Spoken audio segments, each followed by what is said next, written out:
Amén. Bendito sea Hashem, el Dios de Israel, que nos da la oportunidad de hacer un servicio limpio, íntegro, para la gloria de su nombre. La Abodá Hashem, el servicio Hashem, el servicio divino, es lo que realmente le da sentido a la vida y demuestra el propósito al hombre, el ser humano, del por qué ha sido creado. ¿Cuál es la razón por la que ha sido creado? Ok, entonces, la parashá de esta semana lleva por nombre Kedushim, que viene de la palabra Kadosh, santidad, santificación, que es un proceso progresivo que debe despertarse en la vida del creyente por algunos factores que las escrituras nos muestran en el camino. Y uno es la recepción en el corazón y en la conciencia del individuo del espíritu de santidad, la Ruach HaKodesh. Por eso ya lleva por nombre espíritu de santidad, porque lo que busca es impulsar al hombre en su conciencia para que tenga una vida más pura, más apartada de lo incorrecto, le saque más provecho a la espiritualidad y tenga mejor comprensión de lo que el Eterno, el Creador, espera del ser humano. Ese es el primer factor. El segundo factor, entonces, para lograr ese proceso de santificación que es progresivo, es el estudio de las Escrituras, el estudio de la Torá. Como está escrito en el libro de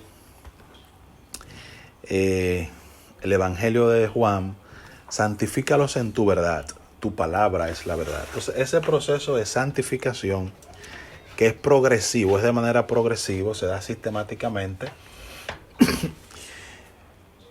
se hace de la ayuda de esos dos factores, el espíritu que va trabajando en nuestros corazones y va produciendo en nosotros un sentimiento de guardarnos para Dios, de alejarnos de las cosas que no están correctamente bien, de contemplar cuál es el deseo de la divinidad para nosotros, para la humanidad, y tener cuidado en cómo relacionarse con los hombres, que de hecho cuando nosotros tomamos las secciones generales de los mandamientos, nos damos cuenta que siempre una parte de los mandamientos están relacionados a cómo nosotros nos vinculamos con el Creador, de qué forma debemos de hacerlo, cuál es el momento para hacerlo y cuál es la actitud que necesitamos para hacerlo.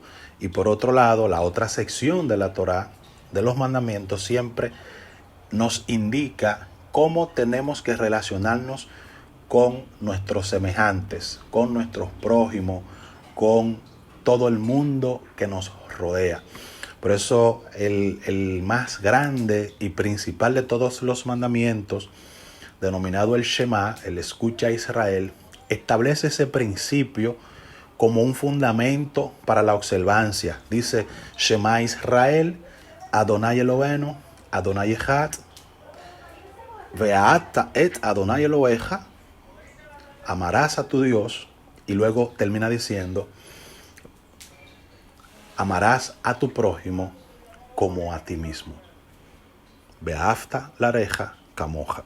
Entonces, siempre los mandamientos nos van a vincular o con la forma en que debemos de servirle al Eterno y con la forma en que tenemos que relacionarnos con el prójimo.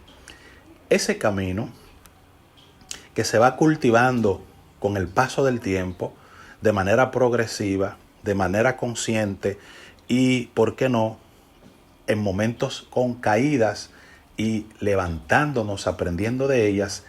Ese proceso es lo que se llama Kedushim, es lo que se llama santificación. Santificarás, apartarás. Ese proceso de apartarse de cosas que socialmente son aceptadas, socialmente son realizadas, pero que tienen un resultado muy negativo para la existencia del individuo y para la sobrevivencia de la raza humana. Las secciones de la Torah en las parashot semanales nos dicen a nosotros, nos indican, nos abren la conciencia de esto no puedo hacerlo, esto sí, y nos da la capacidad de hacer distinción entre lo que es correcto para la existencia y la relación con Dios y el prójimo y lo que no lo es. Entonces, el sentido de la santidad está por encima de una posición,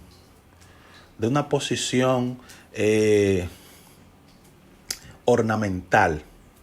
El sentido de la santidad, de la kedushá, de la santificación, tiene que ver con ese desarrollo moral, ético, espiritual, que cada ser humano tiene que alcanzar. Cuando leemos las escrituras nos damos cuenta que la proclamación de Hashem en el libro de Génesis capítulo 6, cuando se da cuenta de que el instinto del corazón del hombre siempre de continuo al mal, y la actitud, la respuesta del Creador ante esa situación es limpiar, purificar toda la tierra por el comportamiento del hombre, es el espejo en donde debe reflejarse el individuo para darse cuenta cuál es el resultado de la santidad o de la profanación, que son dos polos opuestos. El comportamiento contrario a la santidad es un comportamiento profano, es un comportamiento que desagrada a la divinidad y que tiene mucho que ver con las actitudes que salen dentro del corazón del hombre, como está escrito en palabras de Yeshua. No es lo que entra al hombre lo que lo contamina, es lo que sale, porque del corazón salen todas las cosas, los hurtos, las fornicaciones, todas estas cosas son las que contaminan al hombre y de su corazón sale. Pero el no tener conciencia del ritual de purificación de las manos, eso no contamina al hombre. En pocas palabras, lo que Yeshua está diciendo, que el proceso de santificación que debemos de vivir tiene que llevarnos a un estado de purificación de nuestro corazón, donde en nuestro corazón lo que esté primando, lo que esté guardado en el corazón, sean los dichos de Dios, como está escrito: en mi corazón he guardado tus dichos para no pecar contra ti. Entonces los dichos de Dios están plasmados en las escrituras y revelan la mente de la divinidad, revelan la forma en la que la divinidad piensa y desea relacionarse con todas las criaturas. Y en esta sección de esta semana hemos visto en la lectura que realizamos muchos aspectos a considerar que, poniéndolo por obra, pueden cambiar incluso el esquema mental de la sociedad.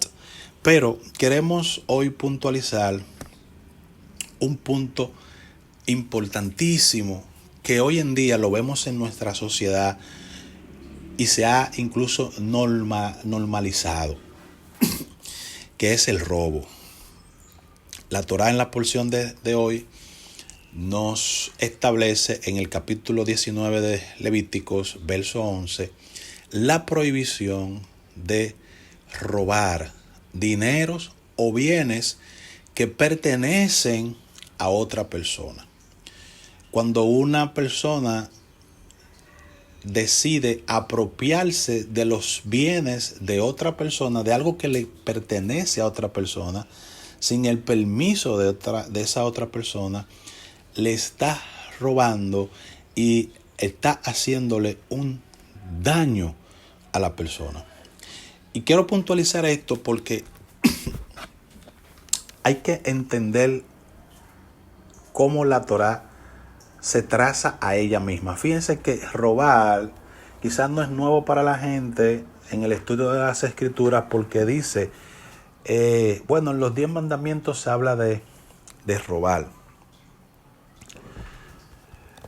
Y ya tenemos claro que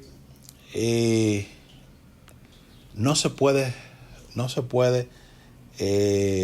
robar, pero la prohibición en sentido más profundo de los 10 mandamientos del robo tiene que ver con el secuestro. Entonces, tiene que ver con el secuestro de personas, que es también un robo. Le roba la libertad a las personas y es una pena capital, es una pena de caret. Entonces, robarle la libertad a las personas, robarle las oportunidades a las personas, robarle el sueldo a la persona, como vimos en la lectura de hoy, que no le retengas el jornal al empleado, al trabajador, son aspectos que la Torá considera como muy graves y que muchas veces en las sociedades en las que vivimos se pasan por alto. Hoy en día, por ejemplo, en el día de ayer le estaba escuchando en las noticias cómo un exfuncionario del gobierno pasado, su abogado dice públicamente que entregó 1.000 millones de pesos. Como que se está hablando de cinco ramas de una hoja. 1.000 millones de pesos. Hemos llegado a un nivel en la sociedad donde se ha perdido el sentido de la moral. Y vemos cómo cada día aparecen casos en nuestra sociedad de sumas exorbitantes, cómo la gente juega con el dinero del otro y cómo la gente tiene esa capacidad avara de hacer lo que sea por dinero. Hay una frase que dice: el que cree que el dinero es todo, hace todo por el dinero. Por eso en la sección pasada que estudiamos en la Parashá, en la Torá, llama fornicación a cualquier acto que relacione a un hombre o una mujer por dinero y a un hombre con un ídolo por dinero. Es un tipo de fornicación. Porque la raíz de todos los males, dice Rav Shaul, es el amor al dinero. Entonces, el robo, el hurto de objetos, del tiempo, de personas y de dinero son condiciones que la Torá establece como contrarias. Entonces, según los patrones de la Torá, se define, por ejemplo, que una persona es ladrón incluso cuando toma menos de un centavo. ¿Entiendes? En los estándares, por ejemplo, pueden haber naciones que sus estándares sociales establezcan que cierta cantidad no es robo. Pero en la Torá, para la mente de la Torá, 5 centavos que se le tome a alguien sin su consentimiento es pecado. Incluso la Torá nos enseña que alguien que tome, aunque sea de broma, aunque sea relajando, tome algo de alguien sin su consentimiento, sin la intención de devolverlo, está robando. Está robando. No, yo lo cogí eso relajando porque yo pensaba que tú no necesitabas eso. No. Eso es una transgresión. Eso es robo. Yo recuerdo que en mis años de infancia, los abuelos de uno tenían una política. Si tú llegabas a la casa con algo, supuestamente que te lo encontraste en la calle, usted decía, no, eso no es suyo, vaya y póngalo allá donde estaba. Donde usted lo encontró, allá mismo póngalo, que eso no es suyo, eso no le pertenece a usted. Entonces, hoy en día esa capacidad se ha perdido. Hoy en día la gente ve eso hasta como una bendición de Dios. Me encontré esto, gloria a Dios. Una gente se encuentra un teléfono, por ejemplo, en algún sitio y es muy difícil que lo devuelva. Lo que hacen es que lo apagan, le quitan el chip, lo limpian y lo cogen como algo, como una bendición para ellos. ¿Sabes? Entonces, lo correcto es tener la autorización del dueño para acceder a algo. Eso es lo correcto, tener la autorización. Y la Torah es tan cuidadosa de que no perjudiquemos a las demás personas, al punto de que la Torah nos enseña que si tomamos algo, por ejemplo, en custodia, si una persona nos da para que le cuidemos una prenda o un vehículo o un animal, para que sea cuidado por nosotros mientras esa persona sale de viaje o lo que sea, nosotros somos responsables de lo que le pase a eso y tenemos que pagarlo en caso de que se dañe, en caso de que se pierda. Entonces, por eso también la Torah legisla mucho de que no debemos de ser garantes de otros, porque no sabemos hasta qué punto esa persona puede ser fiel en cumplir con eso. Y si te haces garante de esa persona, tú eres el responsable de eso. ¿Te Esa responsabilidad cae sobre ti. De todo lo que nosotros somos garantes, ya sea de cuidarle algo a alguien o de prestarle el nombre a alguien, somos responsables de eso. Y si se pierde el artículo, si se falta a la palabra, el responsable es el garante. Entonces, los responsables somos nosotros. Entonces, acceder a cualquier cosa que sea de otra persona sin su consentimiento para hacer usufructo de ello es un pecado. El apóstol Pablo, cuando le habla a las comunidades no judías de la diáspora, él usa la figura del robo como un cambio importante en la personalidad. Él dice, el que robaba, que ya no robe, sino más bien que trabaje, haciendo con sus manos lo que es bueno, para que tenga que compartir con el que padece necesidad. Entonces, y dentro de las leyes de la Torah tenemos la figura del reembolso. Hay una figura que establece que se debe de reembolsar el doble de la suma. Entonces, cuando la persona es sorprendida en el acto. Y hay también, en el caso de los toros, del ganado, una ley que debe de restituirle 5 veces a la persona lo que el animal que le cogió. En el caso de dinero y otras cosas, entonces la persona tiene que reembolsarle el doble. Tiene que devolverle al dueño el doble de lo que le cogió. E incluso la Torah nos enseña que aparte de tener que devolverle al dueño la suma robada, debe pagarle la suma de la cual pensaba privarlo. Por ejemplo, oigan esto, que este principio interesantísimo. Una persona, por ejemplo, tiene 1,000 pesos, en una gaveta en su casa.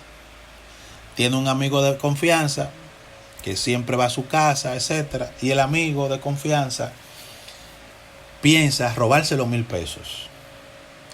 Pero en el momento que decidió robarse los 1,000 pesos y está delante de los 1,000 pesos, él coge 500 y se lleva los 500 y dice, no, le voy a dejar estos 500 para que no se dé cuenta.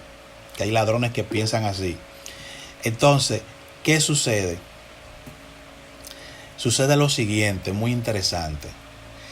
Que cuando se dan cuenta que el amigo fue que se robó los 500 pesos y el amigo muestra arrepentimiento, él entiende que lo hizo mal y va a devolver los 500 pesos, no basta con devolver los 500 pesos, tiene que devolver 1000 pesos, porque la idea que él tenía primero era los 1000 pesos. Y eso va en consonancia con el versículo que dice: el que habla mentira en su corazón. ¿Sabes? El que habla mentira en su corazón. ¿Por qué? Porque, por ejemplo, a veces a nosotros nos ha pasado que vamos a hacer algún tipo de negocio, algún tipo de acuerdo con alguien, y en nuestro corazón decimos, bueno, le voy a dar $200, le voy a dar 200 pesos. Pero cuando llegue el momento, tú racionalizas y dices, bueno, le voy a dar 100, consienta bien, pensando que como él no lo sabía, pues te libras de eso. No, estás hablando mentira en tu corazón. Entonces, estás hablando mentira en tu corazón. Entonces, eso tiene mucho que ver con la intención. Entonces, la intención que la persona tiene para perjudicar al otro, muchas veces necesita ser restaurada. Porque en casi la mayoría de los casos, cuando una persona va a perjudicar al otro, lo perjudica partiendo de una intención primaria. Hay una intención que ha tenido que le ha llevado a acercarse a esa persona y al final termina defraudando a la persona. Pero tiene un origen. Normalmente tiene un origen. Porque hay muchas personas que se sientan a planificar lo que van a hacer. Entonces, una cosa es que salga una situación espontánea por el momento, y otra cosa es que haya una planificación que haga el individuo. Entonces, y eso se define, por ejemplo, en las tiendas. Hay tiendas de comercios que si una persona es sorprendida llevándose un producto, si en el momento, ahí mismo, de ser sorprendida, tiene con qué pagar ese producto, no es sometida a la justicia. No es sometida a la justicia. Porque ahí se puede deliberar incluso que esa persona tomó eso sin darse cuenta. Eso puede pasar. Que haya tomado eso sin darse cuenta.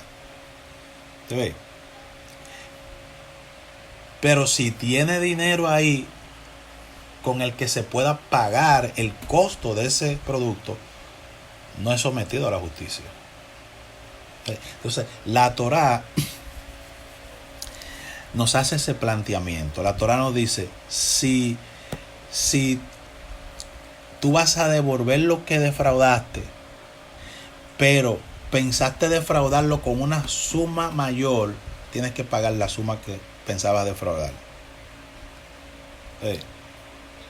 Entonces, en el judaísmo, por ejemplo, nuestros antepasados eran modelos perfectos de eso. Tenían mucho cuidado de evitar el menor indicio de robo. Fíjense que en la lectura que hicimos dice que no falsee las pesas. Las balanzas deben de ser exactas. Usted no puede tener un peso, tener un colmado y en el peso del colmado robarse una cuarta, robarse media libra, tener el peso arreglado. Eso es robo. Eso es robo. Usted no puede ser funcionario público y mandar a arreglar una calle de un sector, y esa calle de ese sector arreglarla cuesta $1 millón, y usted decirle al ingeniero, cotiza por 3 millones y hay un 30% para ti. Eso es robar. Eso es robar. Hay un texto en la Torá muy interesante, en Génesis, donde Jacob, nuestro patriarca Jacob, que vivió 20 años cuidando los rebaños de Labán, él tuvo mucho cuidado de no tomar nada que no le perteneciera. Incluso sus últimas palabras a Labán, a su suegro, él le dice, has buscado en todas mis vasijas, ¿acaso has encontrado algún utensilio tuyo? Porque si una ovejita se le partía la pierna, yo te la pagaba. O sea, si un lobo la atacaba y se la comía, yo me hacía responsable. O sea, él sabía que él era garante en el cuidado del ganado de Labán, y para que no se prestara ni siquiera a confusión de que algo se había perdido, que él se lo había comido o que él se lo estaba llevando como parte de sus riquezas, él cubría el costo. Y eso es una muestra de mucha sabiduría y de mucho cuidado. Cuando nosotros estamos en puestos de administración, de administradores en cualquier área, sea hasta en nuestras propias casas, nosotros tenemos que tener el cuidado de que nada se pierda, de que nada falte.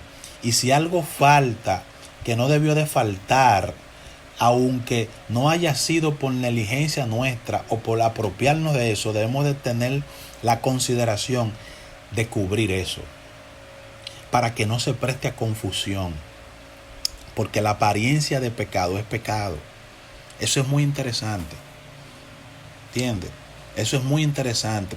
Por eso Jacob tuvo esa interés de decirle a Labán, no, busca donde tú quieras, busca, que yo me fui y yo no topé absolutamente nada que sea tuyo. Te trabajé 20 años y tú no puedes decir que me comí un ganado tuyo. Todo lo que faltaba en algún momento, yo volvía y lo reponía. ¿Sabes? Esa es la actitud. Entonces, nuestros sabios de bendita memoria han modelado eso, nos han enseñado eso, nuestros antepasados nos han enseñado eso. El judaísmo nos enseña eso. El mundo gentil no tiene cuidado de dañar a las otras personas. Entonces, pero la honestidad en el judaísmo, la sensibilidad, ¿entiendes? La identificación con la justicia, con los actos justos, lo que es justo, lo que es correcto, ha sido un distintivo en el judaísmo. ¿Y qué es lo que hace que un judío o un observante de la Torá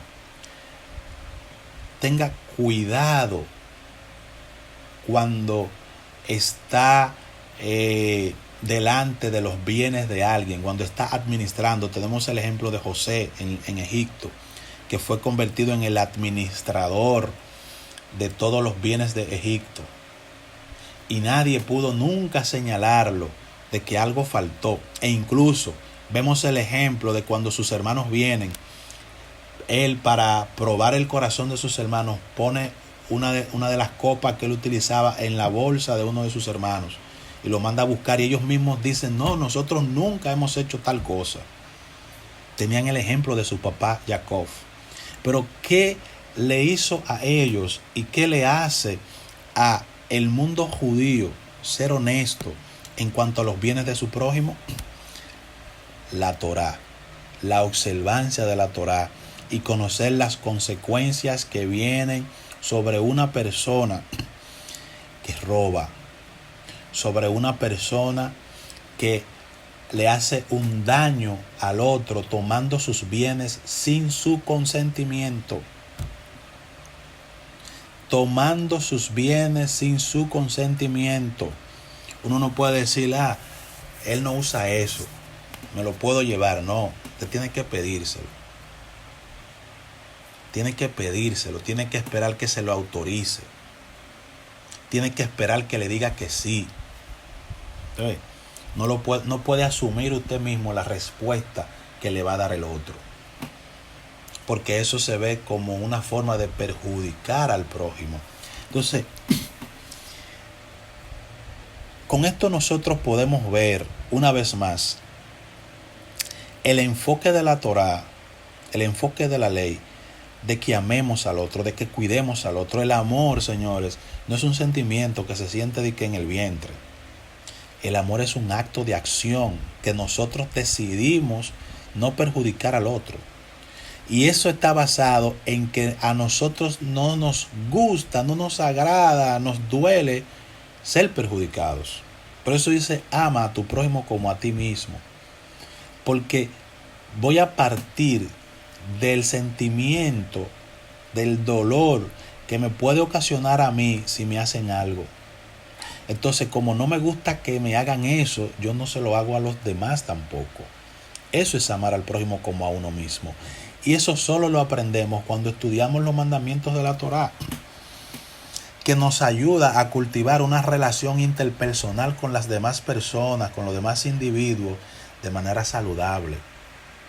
Cuando la Torá nos dice, si tú eres un juez, no hagas un juicio que perjudique al otro porque es pobre y favorezca al rico. No, tienes que tener equilibrio. Tienes que tener sabiduría para juzgar. No juzgues las cosas por la apariencia y antes de tiempo. Entonces, no perjudiques al prójimo. Si tú tienes que pagarle el día 15, no le pagues el día 28. No dejes que el sol se ponga con el sustento del jornalero. Porque si tú tienes un empleado que lo contrataste para pagarle el día 15 y el empleado toma un crédito en el colmado de por su casa, por ejemplo, para tener comida en su casa mientras cobra, y el colmadero está esperando el 15 y ya para el colmadero la fecha ha llegado, y eso es sinónimo de que tienen que pagarle y de que le van a pagar, y el límite del colmadero es hasta ese día, y entonces tú le dices a tu empleado, no te voy a pagar hoy, te voy a pagar el 28. Tú le estás cerrando el camino a ese empleado para que pueda darle sustento a su familia. Entonces la opresión que vive ese empleado le hace daño, lo perjudica y perjudica el testimonio de la Torá. Al igual que hay empleadores que le cobran, le descuentan del sueldo a sus trabajadores el seguro, y lo van descontando mes por mes el seguro, y cuando ese trabajador tiene que llegar un día a emergencia en una clínica, se da cuenta que todo el seguro que le fueron descontando no se reportó, que el empleador se quedaba con ese dinero. Otra cosa muy común en nuestra sociedad, principalmente en la República Dominicana, es el de los establecimientos donde usted va y un producto cuesta 99 pesos y cuando usted llega a la caja le cobran los 100 pesos y no le devuelven el peso. Eso es robar. Eso es robo. Con ese peso, si usted nada más tiene que calcular un peso a 1 millón de personas en un año que van a comprar esa tienda, es 1 millón de pesos ganado sin justificación de impuestos, sin pagar el seguro de los empleadores, la TCS, todo. Es una ganancia deshonesta para la tienda. Pero eso decía en estos días, era en una de las clases, creo que de la mañana, matutina, que hay que buscar con lupa las personas, los empresarios, los políticos, la gente que se ha hecho rica honestamente. El mecanismo de la riqueza en este mundo es defraudando, es engañando. De una u otra forma la gente engaña. O no paga los impuestos, o magnifica el costo, o magnifica el producto. Algo, una forma siempre busca la gente para que sea el otro el que pague, sea el otro el que sea perjudicado. Cuando un comerciante te dice a ti, yo no me voy a ganar nada, por si a ti te lo voy a vender en 100 pesos, tú puedes estar seguro que eso lo compró en 60. en 60. Él lo que está haciendo es que no te está ganando el 100%, no te lo está poniendo en 120. Entonces, pero nunca un comerciante se va a perjudicar a sí mismo. Y eso es robo. Eso es robo. Como comerciante, dice el Talmud, si tú vas a vender algo, no lo magnifique ante tu comprador. Si tú me vas a vender un carro, yo quiero comprar un carro, y tú tienes ese carro, y ese carro está chocado, le cambiaste la batería, le cambiaste el motor, no me vendas el carro diciéndome que todo está perfecto de fábrica, que ese carro tú nunca lo has destapado, que ese carro no, esa pintura la trajo de fábrica. No me lo vendas de esa manera. Dice el Talmud al revés. Tú tienes que minimizar el producto para que sea por mis propias convicciones que yo te voy a comprar ese producto. No es porque tú me persuadas a comprarlo magnificándome el producto. Es mejor que tú lo rebajes el producto para que sea yo quien decida si lo compro o no, y no que tú me metas por los ojos el producto y yo salga perjudicado, porque entonces eso es robo. Entonces, robar se ha estandarizado en nuestra sociedad, que tenemos una cultura de tigueraje, que todo el mundo quiere lo de él. Dame lo mío. ¿Dónde está lo mío? Yo voy a apoyar a fulano para que me dé algo. Esa cultura de robo, esa cultura de tigueraje, la Torá que nosotros hemos recibido de Dios, del Dios de Israel, la prohíbe. Por lo tanto, nosotros tenemos que ser cuidadosos en no transgredir esa misbah, en no pasar por encima a ese mandamiento, porque estaríamos entonces no solamente perjudicando al prójimo, sino que estaríamos realizando lo que se conoce como Hilul Hashem, profanación del nombre de Dios. Hasbe Shalom, Hasbe Jalila. Dios no lo quiera, Dios no lo permita. Shabbat Shalom. Nos vemos más adelante. Que Dios, el Dios de Israel, nos bendiga a todos nosotros y podamos poner por obra los mandamientos de la Torá.